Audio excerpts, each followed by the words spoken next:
Hello everyone, मैं हूँ रीटा आपके साथ। एंड मैंने आज जो वीडियो मैं बनाने वाली हूँ ये एग्ज़ाम पॉइंट ऑफ व्यू के अकॉर्डिंग बनाने वाली हूँ कि एग्ज़ाम में कौन कौन से इंपॉर्टेंट टॉपिक हैं जो आ सकते हैं, तो उसी से रिलेटेड ये वीडियो होने वाली है। एंड जैसे कि एग्ज़ाम आ रहे हैं तो अभी तक आप 2 बार इस चैप्टर को पढ़ चुके होंगे, तो सिर्फ ये एक रिविज़न वीडियो है। जो इंपॉर्टेंट टॉपिक्स होंगे वही हम इसमें क्या करने वाले हैं, कवर करने वाले हैं। ठीक है, तो स्टार्ट करते हैं हमारा जो चैप्टर है। तो brick beads and bones, Harappan civilisation. इसमें हम हड़प्पन सिविलाइजेशन के बारे में पढ़ेंगे जो काफ़ी इंपॉर्टेंट है। अब यहाँ पे हड़प्पन सील की बात करते हैं कि हड़प्पन सील क्या होती है। ठीक है, ये एक डिस्टिंक्टिव आर्टिफैक्ट है जो किसका बना होता है, स्टोन का बना हुआ है। जो स्टोन से बना हुआ है उस स्टोन को हम क्या कहते हैं, सीटेटाइट से बना हुआ है। ठीक है, सीटेटाइट एक स्टोन होता है जिससे हमारी सील जो है उस टाइम पे जो सील्स पाई गई थी वो उसकी बनी हुई थी। इस सील पे जो है एनिमल्स के मोटिव्स पाए गए थे, कुछ साइंस उस पर लिखे हुए थे जो किसी स्क्रिप्ट से रिलेटेड है, लेकिन आज तक हम उनको पहचान नहीं पाए हो कि किस चीज़ से रिलेटेड है। ठीक है, तो सील पे एनिमल मोटिव्स एंड साइंस जो है वहाँ पे मिले थे उस सील पे।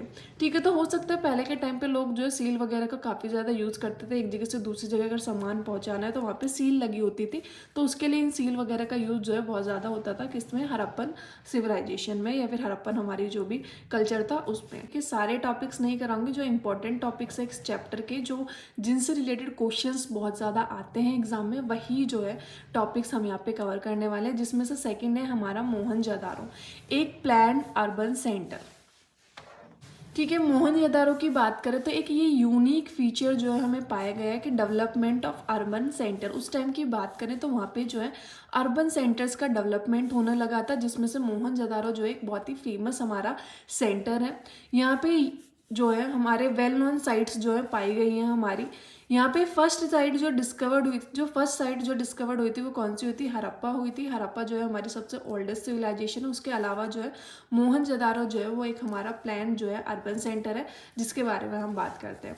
ठीक है, अब जो ये मोहनजोदारो जो प्लेस थी, ये जो अर्बन सेंटर था हमारा, ये 2 चीज़ों में डिवाइडेड था। एक तो स्मॉलर बट हायर, एक लार्जर बट लोअर। जिसको जो स्मॉलर पार्ट था हमारा, उसको क्या बोला जाता था, सिटाडेल बोला जाता, जो हायर प्लेस पे पाया जाता था। और उसी में नीचे जो एक लार्जर हमारा पार्ट होता था और वो जो है हमारे थोड़े नीचे पे होता था, तो उसको क्या बोला गया है, लोअर टाउन बोला गया है। ठीक है, तो हमारा मोहनजोदारो 2 मेन सेक्शंस में डिवाइड है, सिटाडेल एंड लोअर टाउन। अब बात करते हैं सिटाडेल एंड लोअर टाउन क्या है।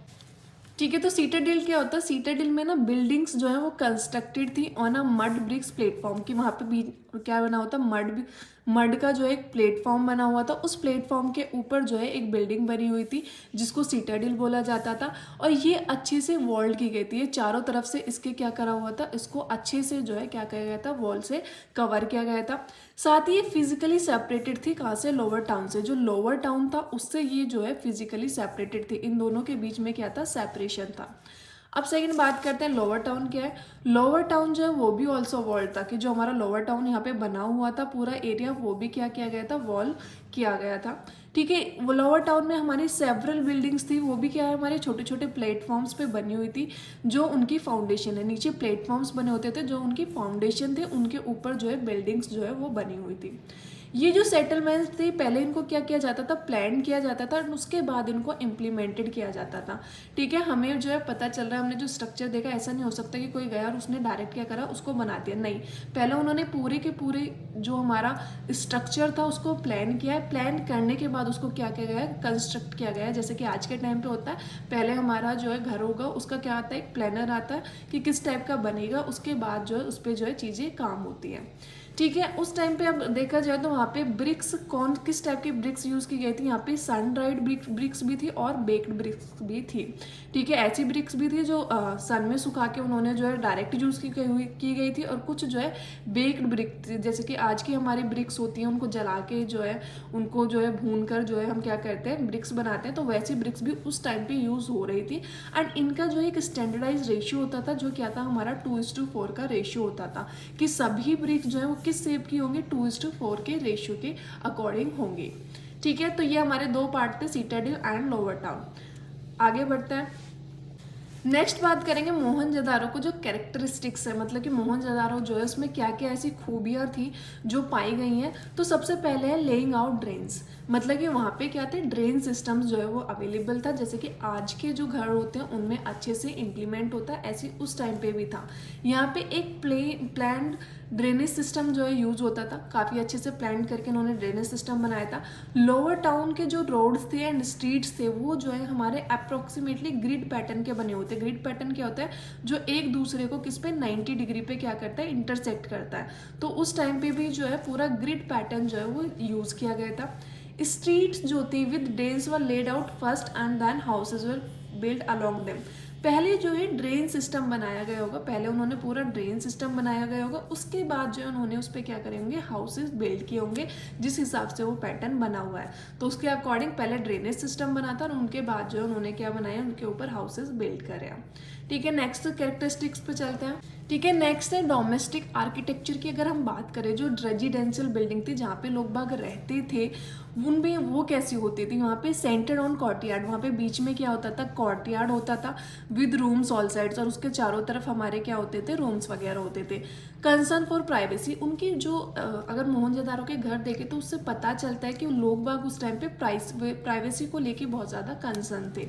कैसे, क्योंकि वहाँ पे कोई विंडोज़ नहीं थी। अगर घर को देखा जाए वहाँ पे पूरी बिल्डिंग से वो कवर्ड था, पूरी वॉल से वो कवर्ड था, वहाँ पे कोई विंडोज़ नहीं पाई जाती। साथ में जब भी कोई मेन एंट्रेंस पे अगर आएगा तो वहाँ से वो उसको पूरे घर का डायरेक्ट व्यू नहीं मिलेगा, सिर्फ वो कहाँ पे आएगा, यहाँ से वो यहाँ पे घुसेगा, लेकिन उसको पूरे घर का व्यू वहाँ से नहीं दिख पाएगा, सिर्फ वो कोर्टयार्ड को ही जो है देख सकता है। ठीक है, तो यहाँ पे जो है पूरे अच्छे से वो क्या करते थे, अपनी प्राइवेसी को जो है बना के रखते थे।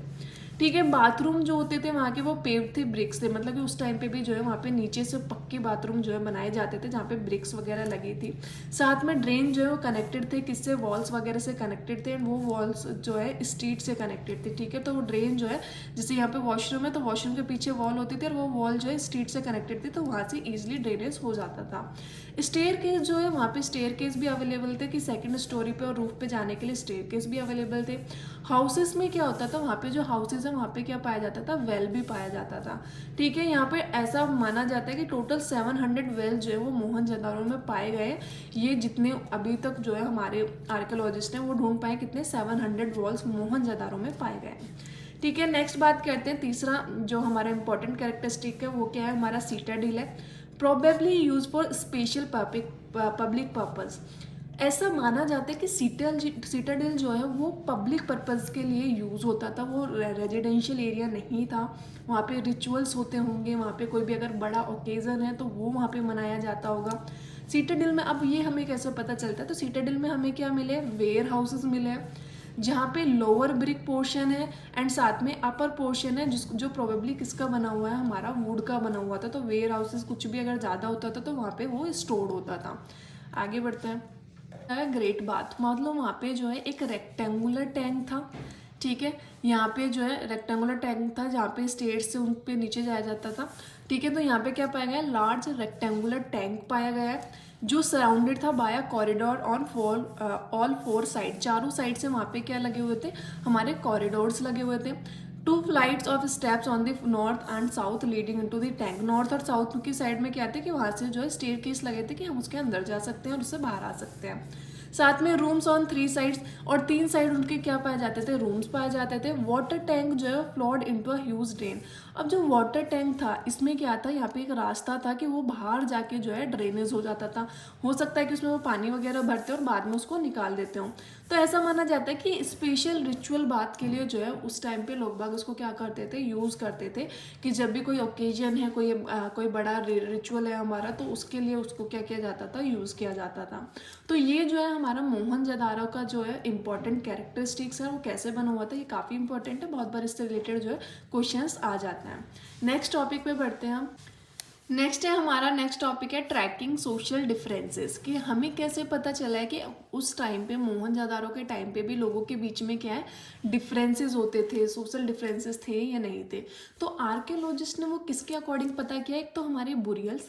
ठीक है, बुरियल्स हमारी क्या चीज़ें होती थी कि लोग बाग जो है यहाँ पे जो है एक स्ट्रैटेजी जो है आर्कियोलॉजिस्ट ने क्या करी, अप्लाई करी कि वो सोशल और इकोनॉमिक डिफरेंसेस देखेंगे। तो वो किसको पढ़ेंगे, हमारे जो बुरियल्स होते हैं उनकी क्या करेंगे, स्टडी करेंगे। बुरियल्स क्या होता है, जहाँ पे लोगों को क्या करा जाता है, बरी किया जाता है, मतलब दबाया जाता है मरने के बाद। ठीक है, एग्जाम्पल यहाँ पे अगर हम बात करें इजिप्ट की जो हमारी सिविलाइजेशन थी, तो वहाँ पे मैसिव पिरामिड्स पाए गए हैं कि जहाँ पे लोगों को दफना के उनके ऊपर पिरामिड्स बना दिए जाते थे। तो ऐसे ही जो है हड़प्पन सिविलाइजेशन में भी जो है देखा गया है कि बहुत सारे जो है यहाँ पे पिरामिड्स तो नहीं बनाते थे, बट लोगों को जो है बुरियल्स में कुछ अलग अलग चीज़ें मिली हैं, उसके बारे में बात करेंगे। अगर हड़प्पन साइड की बात करें तो वहाँ पे क्या किया जाता था, उनको पिट्स में, मतलब कि जो गड्ढे खोदे जाते थे उनमें उनको क्या कर दिया जाता था, दफना दिया जाता था।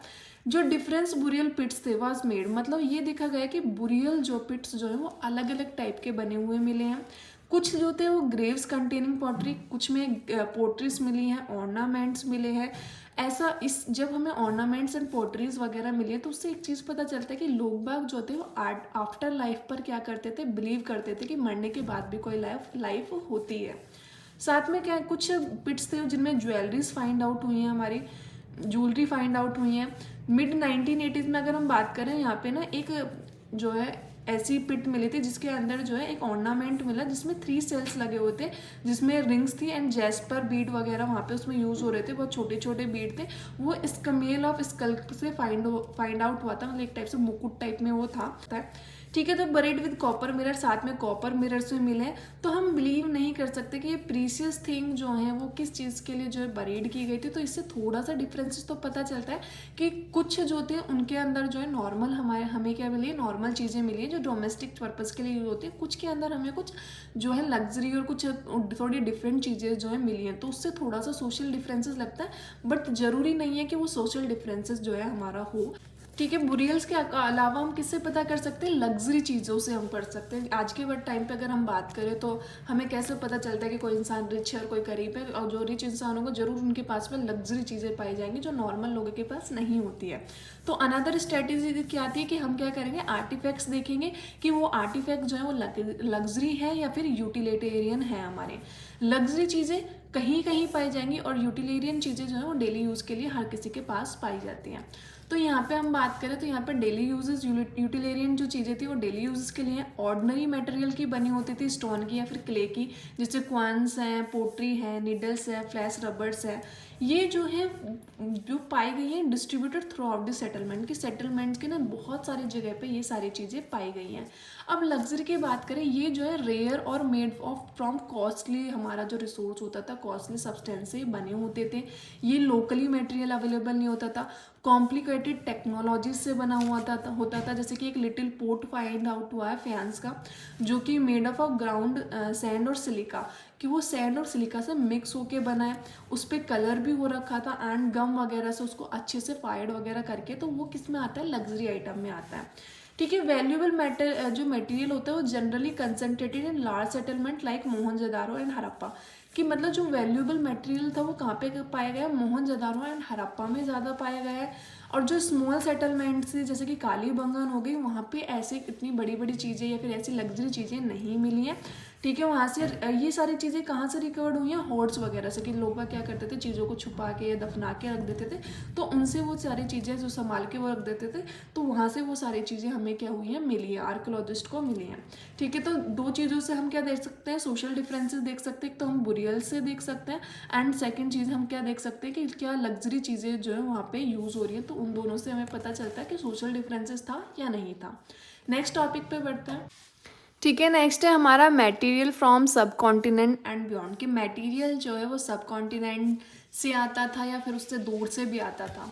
ठीक है, अब जैसे कि Harappan procured material from craft is various ways, जो हड़प्पा में जो मटेरियल आता था वो अलग अलग जगह से क्राफ्ट के लिए आ जाता था, तो काफ़ी वेरियस वेज वहाँ पे यूज़ होते थे। One was establishment of settlement near by the areas where material was easily available. पहले तो क्या था कि उन्होंने क्या करा कि अच्छा यहाँ पे मटेरियल अवेलेबल है तो यहीं पे हम क्या करा लेते हैं, अपनी फैक्ट्री लगा लेते हैं। तो वहीं पे वो क्या करना स्टार्ट कर देते थे, सेटलमेंट बना लेते थे और वहीं पे जो है काम करना स्टार्ट कर देते थे।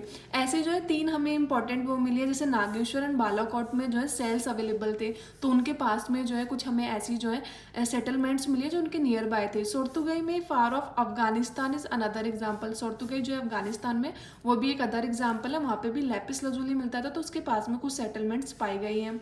सिमिलरली लोथल में और गुजरात, लोथल जो है गुजरात में, वो नियर सोर्स था किसका, कार्लिनियन सिटीटाइट एंड मेटल, वहाँ पे जो है पाया जाता था, तो वहाँ पे भी कुछ सेटलमेंट्स मिली है। सेकंड स्ट्रेटेजी क्या होती थी वहाँ पे कि वो क्या करेंगे, प्रोक्यूर करेंगे रॉ मटेरियल को कहाँ से, sending expedition to far off area, जो दूर के एरियाज थे वहाँ पे लोगों को भेजते थे और वहाँ से क्या करते थे, जो मटेरियल है उसको मंगाते थे। लाइक यहाँ पे खैतरी रीजन जो है राजस्थान का, जो कॉपर के लिए फेमस था and down south for gold के लिए फेमस था, तो वहाँ से भी लोग क्या करते थे, चीज़ों को मंगवाते थे। एक्सपीडिशन जो led to establishing communication with local communities, इससे क्या होता था, जो लोकल कम्युनिटीज़ थी उनके बीच में भी क्या होने लगा था, कम्युनिकेशन बढ़ने लगा था। तो काफ़ी कम्युनिकेशन अच्छा हो जाता है जब हम एक जगह से दूसरी जगह क्या कर रहे हैं, ट्रेड कर रहे हैं। तो लोग बाग जो थे, जहाँ पे सेटलमेंट्स है, जहाँ पे जो मटेरियल मिल रहा है वहाँ पे तो करते थे, लेकिन दूसरी जगह से भी क्या कर रहे थे, मटेरियल प्रोक्यूर कर रहे थे। अब हमें कैसे पता चलता है कि राजस्थान से दूर से चीज़ें मंगवाई जा रही थी या नहीं जा रही थी, तो जैसे कि एग्जाम्पल दे रखा, खेतरी एरिया जो है राजस्थान का, वहाँ पे ना कुछ ऐसी चीज़ें पाई गई हैं जो हड़प्पा में भी पाई गई है। तो इससे पता चलता है कि वो खेतरी रीजन से क्या की जाती होंगी, प्रोक्योर की जाती होंगी। जैसे कि यहाँ पे गानेश्वर जोधपुर कल्चर वगैरह जो है, आर्कोलॉजिस्ट ने बताया कि गानेश्वर जोधपुर कल्चर जो है खेतरी रीजन में यूज होता था, लेकिन उससे रिलेटेड चीज़ें हड़प्पा में भी पाई गई हैं। तो इससे ये पॉसिबल है कि पीपल सप्लाइड करते थे कॉपर, किसको, हड़प्पा को सप्लाई करते होंगे। ठीक है, सेकंड पॉइंट क्या हो गया, कॉन्टेक्ट विद डिस्टेंट लैंड, ये तो नियर बाय लैंड्स हो गए। अब डिस्टेंस जो काफ़ी दूर लैंड्स हो उनसे भी क्या कॉन्टेक्ट वगैरह था। अब यहाँ पे जो है कॉपर जो है वो ओमान से मंगाया जाता था। ठीक है, ओमान एक जगह है, वहाँ से जो है कॉपर आता था। केमिकली एनालाइज जो है हमें क्या बताता है, ओमानी कॉपर जो है वो हड़प्पन आर्टिफैक्ट्स में पाया गया है। ठीक है, जो कॉपर ओमान में पाया जाता है वो हड़प्पन के आर्टिफैक्ट्स में भी पाया गया है। तो इससे पता चलता है कि वहाँ से भी कॉपर क्या किया जाता था, मंगाया जाता था। ठीक है, तो यहाँ पे जो कॉपर है वहाँ पे ट्रेसेस मिले किसके, निकल के, जो कॉमन ओरिजिन है, जिनका ओरिजिन जो है वो कहाँ पे है, हमारा कॉमन पाया जाता है कहाँ पे, ओमान से। तो इससे पता चलता है कि काफ़ी डिस्टेंस लैंड से भी हम क्या मंगा रहे थे, मटेरियल्स प्रोक्योर कर रहे थे। अदर हमारे जो है अदर एविडेंस क्या थे, कॉन्टेक्ट्स एज वेल, कि वहाँ पे कॉन्टेक्ट्स भी हमें पता चल रहा था कि लोग बाग के दूर दूर तक कॉन्टेक्ट्स थे। डिस्टिंक्ट टाइप ऑफ वेसल्स पाई गई हैं, जैसे कि लार्ज हड़प्पल में वो कोटेड होती थी थिक लेयर के साथ ब्लैक के से, वो ओमानी साइट्स में भी पाई गई हैं। तो इसका मतलब ओमान से जो है वहाँ पे चीज़ें जो है क्या हो रही थी, मंगवाई, इम्पोर्ट एक्सपोर्ट हो रही थी। ठीक है, सच थिंग जो है उनको कोट किया जाता था किससे, प्रिवेंट करने के लिए, लिक्विड वगैरह से, ताकि वो जल्दी से ख़राब ना हो। साथ में वी नेक्स्ट टॉपिक है, नेक्स्ट पॉइंट है, we doesn't know what was carried in these vessels, लेकिन जो वेसल्स मिली हैं ये नहीं पता कि उन वेसल्स में क्या लाया जाता था और क्या भेजा जाता था, क्या एक्सचेंज होता था। तो हो सकता है कॉपर के रिगार्डिंग कुछ और एक्सचेंज होता हो, तो वो वहाँ पे मतलब कि डिस्टेंस लैंड से क्या होता था, कनेक्शन था, कॉन्टेक्ट था, वहाँ से भी क्या है, इम्पोर्ट एक्सपोर्ट होता था। ठीक है, ये दोनों टॉपिक हमारे क्लियर होते हैं। नेक्स्ट टॉपिक पे बढ़ते हैं। ठीक है, नेक्स्ट टॉपिक क्या है हमारा, एंशिएंट अथॉरिटी। ठीक है, एंशिएंट अथॉरिटी के बारे में बात करते हैं कि ऐसा माना जाता है, आर्कोलॉजिस्ट मानते हैं कि वहाँ पे क्या कोई ऐसी अथॉरिटी होती थी कि जो लोगों से काम करवाती थी, या फिर लोग बाग खुद ही क्या करते थे, काम करते थे। तो इसके रिगार्डिंग हमें इतनी इन्फॉर्मेशन नहीं है कि कोई अथॉरिटी थी या नहीं थी, बट जो चीज़ें मिली है उसके बिहाफ पे हम देखेंगे कि क्या हमें लगता है कि उस टाइम पे क्या होता होगा। तो ये कॉम्प्लेक्स डिसीजन है जो टेकन एंड इम्प्लीमेंटेड, क्योंकि ऐसा देखा गया है कि वहाँ पे अब बेक्ड क्या बन रही है, वहाँ पे जो है ब्रिक्स बन रही है और वो बेक्ड है। तो इससे हमें ये पता चलता है कि ऐसा तो नहीं है, किसी ने तो बताया ही होगा कि बेक ब्रिक्स बनानी है, फिर किसी ने बताया कि प्लेटफॉर्म बनाओ, उसके ऊपर जो है बिल्डिंग्स बनाओ, किसी ने ड्रेनेज सिस्टम का बताया हो। तो ये कॉम्प्लेक्स डिसीजंस थे और उस टाइम पे वो लिए जा रहे थे और उसके बाद वो इम्प्लीमेंट हो रहे थे। तो हो सकता है कोई ना कोई उनको क्या कराता हो या बताता हो। साथ में यूनिफॉर्मिटी पाई गई है, जितने भी आर्टिफैक्ट्स हैं उनमें यूनिफॉर्मिटी पाई गई है कि एक जगह पे अगर 2x4 की ब्रिक्स बन गई तो दूसरी जगह भी 2x4 की ही ब्रिक्स मिलेंगी। सेटलमेंट जो है वो स्ट्रेटेजिकली जो है सेटअप किए गए थे, उनको स्ट्रेटेजिकली पहले उनको प्लान किया गया, उसके बाद उनको बनाया गया है। साथ में लेबर जो है मोबिलाइज की गई है, क्योंकि कोई भी चीज़ अगर बनेगी तो उसके लिए लेबर की रिक्वायरमेंट होती है। तो लेबर भी अच्छे अमाउंट में क्या की जा रही थी, उस टाइम पे मोबिलाइज की जा रही थी। अब आर्कियोलॉजिस्ट जो है उनका क्या ओपिनियन रहा है कि अथॉरिटी थी या नहीं थी। तो पहला जो है आर्कियोलॉजिस्ट का मानना है कि नो रूलर इक्वल स्टेटस। ठीक है, कोई भी रूलर वहाँ पे नहीं था, सभी का क्या था, इक्वल स्टेटस था। ये पहला ओपिनियन है। सेकंड क्या है कि कुछ लोग मानते थे कोई सिंगल नहीं था बट सेवरल रूलर्स थे, एक नहीं था बहुत सारे रूलर थे। तीसरा लोगों का मानना क्या था कि सिंगल स्टेट है, नहीं वहाँ पे कोई अलग स्टेट्स नहीं है, कोई अलग रूलर नहीं है, सब लोग एक ही स्टेट के अंदर जो है काम करते थे। फोर्थ था कि एंटायर कम्युनिटी, कि जो एंटायर कम्युनिटी होती थी वो क्या करती थी, हमारे डिसीजंस लेती थी, एक साथ बैठती थी, बैठ के जो है मुद्दे पे बात करती थी और फिर जो है डिसीजंस लेती थी। ये भी हो सकता है हमारा। तो उस टाइम पे ये जो है चार चीज़ें आर्कियोलॉजिस्ट मानते हैं जो कि एंशियंट अथॉरिटी थी या नहीं थी। तो कोई भी कंफर्म नहीं है कि उस टाइम पे एंशियंट अथॉरिटी थी या नहीं थी, बट ये चार जो इंपॉर्टेंट है, अगर एग्जाम में आता है तो ये 4 पॉइंट आपको लिखने इंपॉर्टेंट है। ठीक है, नेक्स्ट हम पढ़ते हैं कि एंड ऑफ सिविलाइजेशन, कि सिविलाइजेशन जो थी उसका एंड क्या हुआ, एंड कैसे हुआ, सॉरी, उसका एंड हुआ लेकिन एंड कैसे हुआ। ठीक है, ये हमें कैसे पता चला कि सिविलाइजेशन खत्म हो रही है। यहाँ पे डिसअपियरेंस होने लगा था, जो हमारे आर्टिफैक्ट्स थे, जो डिफरेंट डिफरेंट टाइप के आर्टिफैक्ट्स पाए जा रहे थे, वो क्या अब मिलने बंद हो गए थे, दिखने बंद हो गए थे। ठीक है, तो writing, long distance trade and craft specialisation also disappeared. जो राइटिंग्स वगैरह हो रही थी, जो हमारे जो स्क्रिप्ट वगैरह लिखी जा रही थी, वो लॉन्ग डिस्टेंस का जो ट्रेड था वो भी हमें ख़त्म होता दिखाई दिया। एंड क्राफ्ट स्पेशलाइजेशन जो है वो भी क्या हो रहा था, एक टाइम पीरियड के बाद नए टाइप के टूल्स वगैरह मिलने बंद हो गए थे। तो मतलब कहीं ना कहीं चीज़ें डिसअपियर्ड हो गई थी, गायब हो गई थी। अब जो चीज़ें मिल रही थी, अब फ्यूअर मटेरियल पाया जा रहा था, कि थोड़ा बहुत मटेरियल पाया जा रहा था जो थोड़ी बहुत छोटी चीज़ों को बनाने के लिए यूज़ किया जा रहा हो। तो इसका मतलब कि ज़्यादा लोग नहीं रह रहे थे, कोई थोड़े बहुत लोग वहाँ पे रह रहे होंगे। हाउसेस कंस्ट्रक्शन टेक्निक्स जो थी, हमारी जो हाउसेस कंस्ट्रक्शन टेक्निक्स थी, अब वो चेंज हो चुकी थी।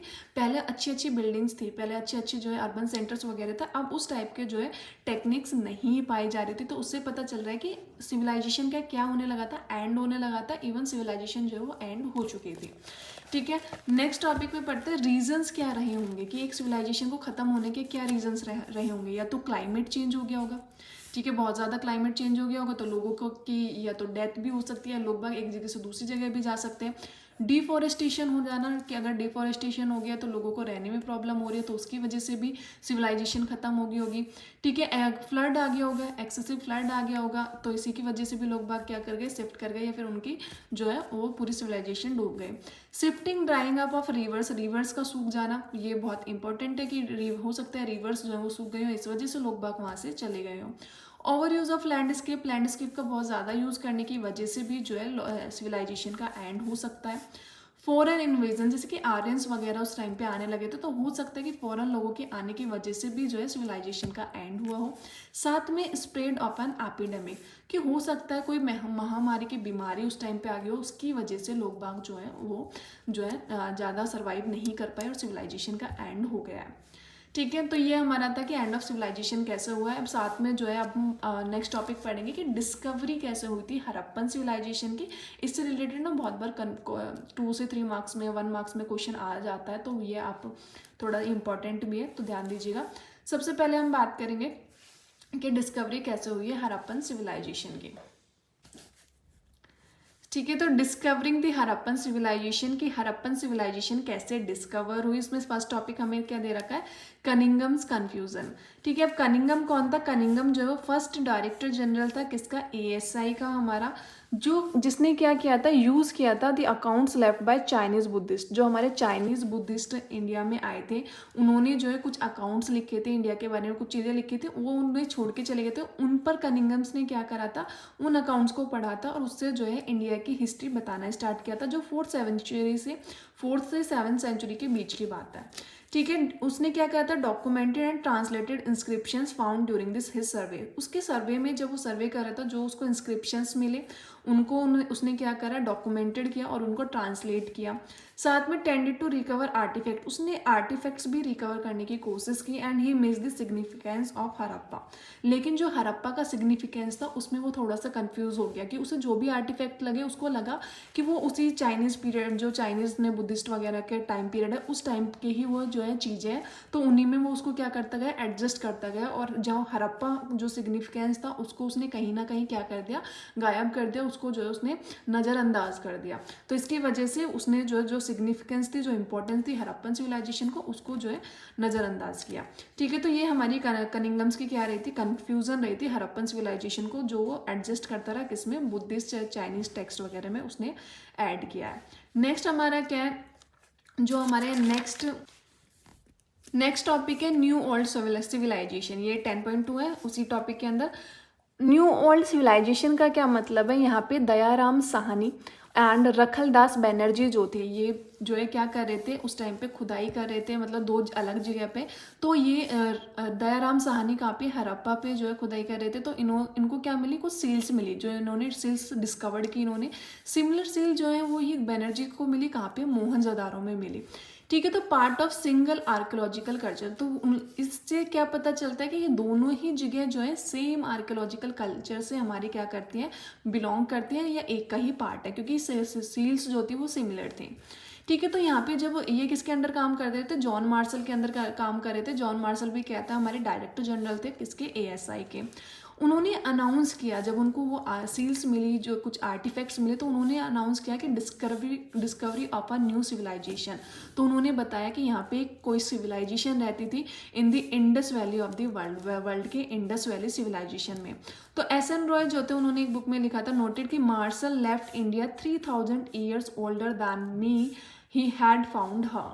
तो उसने क्या बताया कि इंडिया जो उसको मिली थी, उसने उसको अब कितने साल पुराना बता दिया है, उसने उसको 3000 ईयर्स पुराना बता दिया है, कि मतलब कि वहाँ पे 3000 साल पहले से लोग बाग जो है रह रहे थे, और वहाँ पे कोई पुरानी सिविलाइजेशन थी। ठीक है, तो यहाँ से जो है जॉन मार्शल ने जो है एक टाइप से हमारी जो पूरी सिविलाइजेशन थी उसको क्या करा, बताया, और उसको जो है हमारी जो सिविलाइजेशन है उसको जो है मान्यता प्राप्त की, या बताया कि यहाँ पे बहुत पुरानी सिविलाइजेशन पाई जाती थी। अब न्यू टेक्निक्स एंड क्वेश्चंस हमारे दिमाग में क्या अराइज होते हैं। अब यहाँ पे REM व्हीलर जो थे वो भी एक डायरेक्टर जनरल थे ASI के 1944 में। ठीक है, तो वो जो है फॉलो करते हैं स्ट्रेटोग्राफी ऑफ द माउंट। मतलब कि माउंट क्या होता है, मतलब हमने कुछ चीज़ें यूज़ की, फिर हम यहाँ पे हमने छोड़ दी, तो वहाँ पे मिट्टी वगैरह जमने की वजह से ऐसे जो है माउंट बनता चला जाता है। तो यहाँ पे सबसे पुरानी चीज़ें होंगी, फिर उससे नई चीज़ें, उससे नई चीज़ें, ऐसी। तो उसने क्या करा, 1 बाय 1 पहले 1 माउंट को स्टडी किया, फिर दूसरे को स्टडी किया, तीसरे को। तो एक स्ट्रेटोग्राफी के अकॉर्डिंग वो चला, और उसने क्या करी, पूरी की पूरी स्टडी करी। ठीक है, तो ये हमारा हो जाएगा कि स्ट्रेटोग्राफी ऑफ द माउंट पे किसने स्टडी करी, तो वो REM व्हीलर थे। नेक्स्ट हम बढ़ते हैं नेक्स्ट टॉपिक पे। ठीक है, नेक्स्ट टॉपिक क्या है हमारा, प्रॉब्लम ऑफ पीसिंग टुगेदर। ठीक है, problem of piecing together the past, कि पास्ट जो था हमारा, पूरे पास्ट को एक साथ कैसे जोड़ा गया, वो चीज़ें हम पढ़ेंगे। अब यहाँ पे हड़प्पन स्क्रिप्ट जो है वो हेल्पफुल नहीं रही थी, हमें पता है कि वो अनडिसाइफर्ड स्क्रिप्ट थी, हमें आज तक समझ नहीं आ पाई है। तो एंशिएंट सिविलाइजेशन की जो हड़प्पन स्क्रिप्ट है वो कोई यूज़ में नहीं आई है। लेकिन जो मटेरियल एविडेंसेस मिलते हैं, जो आर्कियोलॉजिस्ट को बेटर रिकंस्ट्रक्ट करने में जिन्होंने हेल्प किया, वो क्या थे, हमारे एविडेंस, जो मटेरियल एविडेंस है, जो आर्टिफैक्ट्स हैं, उन्होंने बहुत ज़्यादा हेल्प करी है पूरी हड़प्पन सिविलाइजेशन, हड़प्पन लाइफ को बताने में।